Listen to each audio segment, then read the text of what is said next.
Hi everyone. Hi everyone.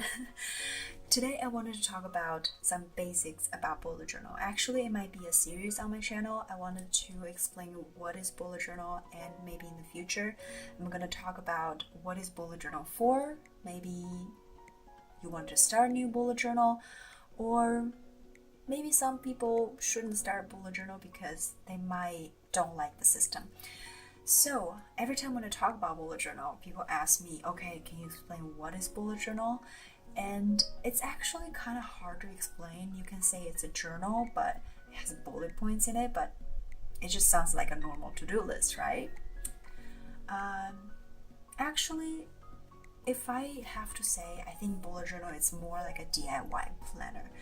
Here I have a planner, actually my work planner from last year, and I wanted to show you guys the normal planner on the market. It usually has like a printed calendar of the whole year, and in this case it's 2 years. And then it has a monthly log, and then it has something like this daily log. So it's the place where you put to-do lists and tasks and something like that. In the end, it might have some blank pages for your own personal notes and whatever you want to do on it. But bullet journal, it is just a blank notebook. It doesn't have to be a specific brand or specific style. It could be any notebook lying around in your house. All you need is a notebook and a pen. So today I pull out my bullet journal in 2018 just to use as an example, because I feel like I have a lot of things like typical spreads in my earlier journals. Right now, a lot of things kind of personalized and customized. It doesn't really fit with traditional bullet journal system anymore, so we're just going to use this one as an example. And before I actually started my video, I wanted to link the founder of the bullet journal down below so you guys can see what bullet journal meant to him and what is the background story of him inventing the whole system.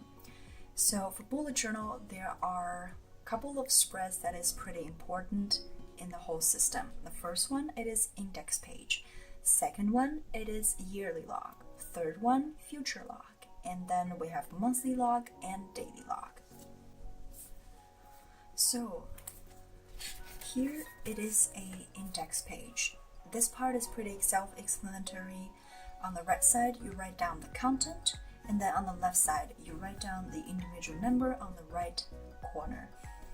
So this way, it's just easier for you to find your spread. But personally, for me, I don't really use this spread that much because I kind of remembered where is what. So personally, I don't really need this page. But I know a lot of people really like this page. It helps them to find their content faster. And then we're going to talk about the yearly log. Before I talk about yearly log, I want to say something about keys. If you do bullet journal for a long time, you probably remember your keys and legend. But if you're a beginner, I suggest you guys to have this kind of page to help you write down which keys means what, so you can start building up your own system. For me, I don't use traditional mark like dots and stuff for my bullet journal. I just feel like it's more satisfying to cross it off a square. So I use square as my task, and then a cross in the middle, it means completed, and so on and so forth. So for me, this spread is very useful for beginner. And now we're going to talk about yearly log. To be honest, this is just a calendar, yearly calendar, but for me it is so helpful. I like to see everything all at once, so I will have a concept like how is the year laid out for me. But to be honest, this is one of the page that is really pain in the butt to set up, because it's so easy to make mistakes when you have to write down so many numbers. And then we have future log. Actually, in this journal, I don't have future log simply because I forgot it. So I have the second half of 2018 bullet journal. I added in the future log so I can show you guys what is future log looks like.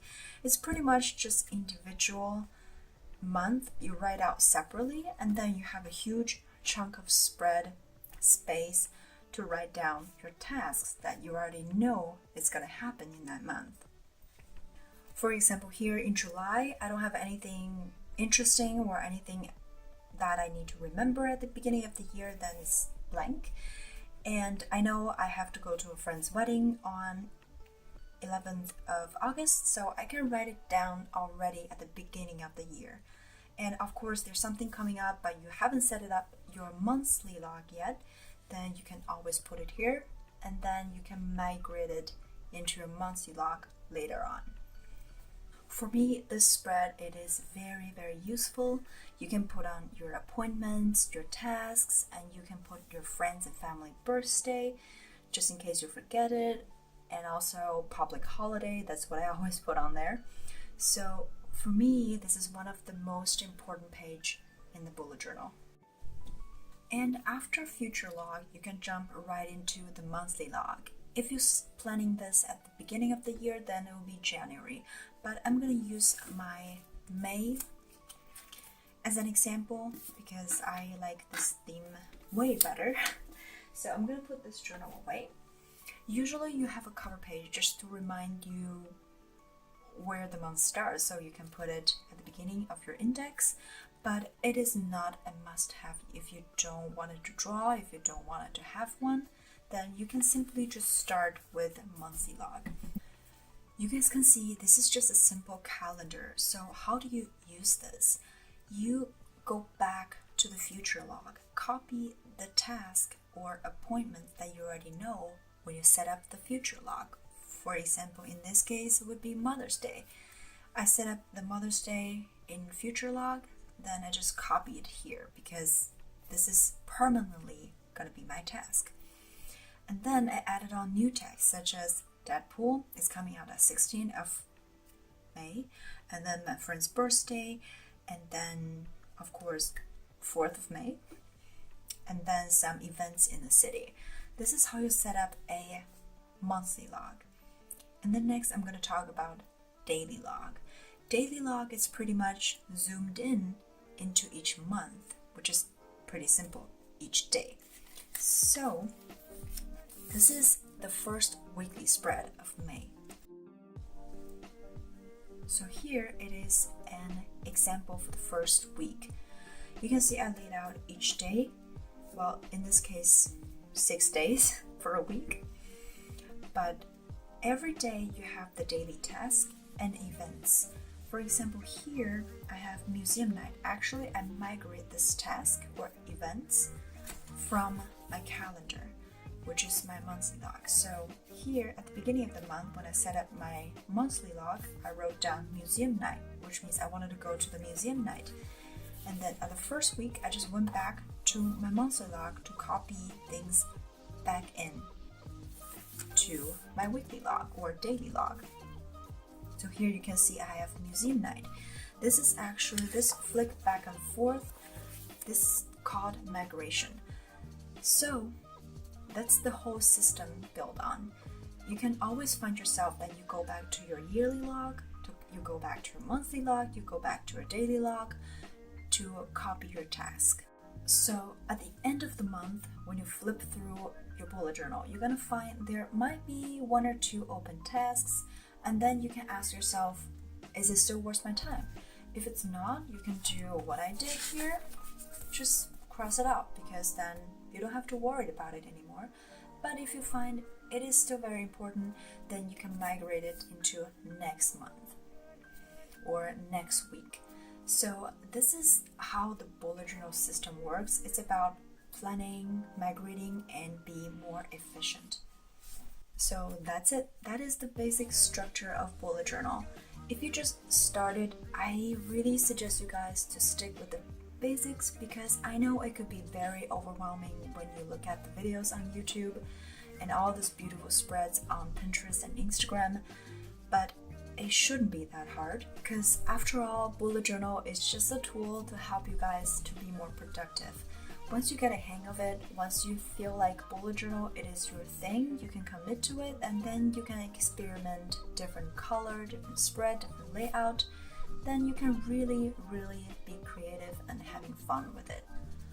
So I hope you guys learn a little bit more about bullet journal and don't feel overwhelmed by all different videos online. And enjoy bullet journal. I will see you in the next episode of Bullet Journal Basics. Bye!